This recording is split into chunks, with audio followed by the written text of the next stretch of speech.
Well, look, it was never my intention to offend the court in any way.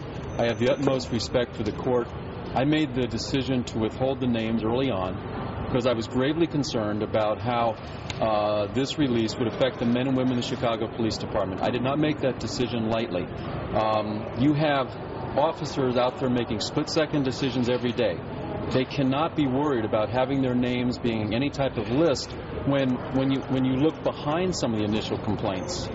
The complaints were either unfounded or exonerated. So we need our men and women to be professionally aggressive, but I don't want them to be concerned with having their names get on a list where in the future they may have to answer a question, yes, I am on this list. They can't answer, but.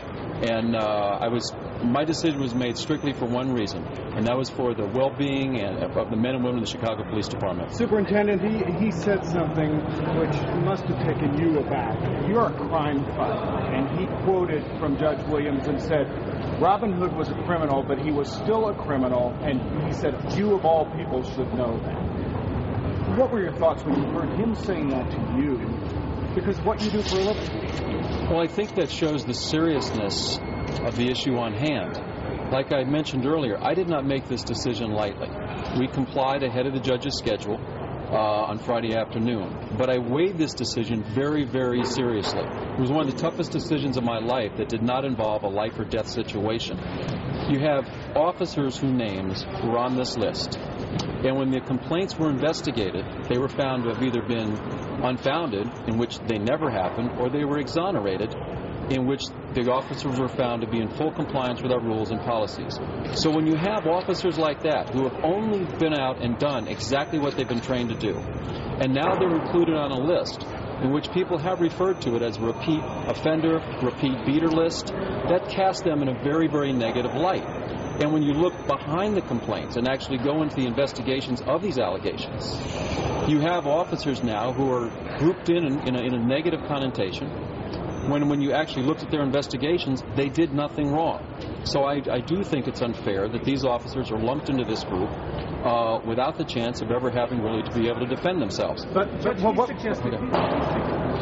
judge seemed to suggest that the police department was being misleading, that these were going to be public, they were out there in the public, when he was saying they were always going to be protected, and he was distressed that the message from the police department was that these names are going to be out there for everybody to see. Are you saying that you think that somehow they're going to be leaked, or what was your reaction to that? I have total confidence in the court's intentions and abilities for the protection order. However, I have seen where protection orders that are in effect on one day may be ruled differently in the future. I was deeply concerned that these names might get out into the public. I'm encouraged at the judge's ruling of his protection order. He seemed to have a very specific one, and I'm very optimistic that the names will remain geared only to this one case. Superintendent, the judge essentially branded you, even though he let you off the hook without sanctions. He told you were a lawbreaker. Do you believe you broke the law? I mean, he said no matter what your good intentions, you still broke the law. Well, this is a discovery dispute. I mean, we have disputes all the time. We complied with his order. We had until 8:45 this morning to actually turn the list over. We turned them over approximately noon on Friday.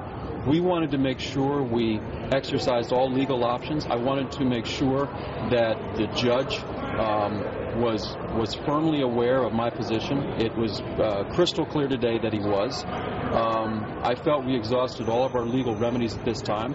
And at the end of the day, the rule of law always takes place over everything.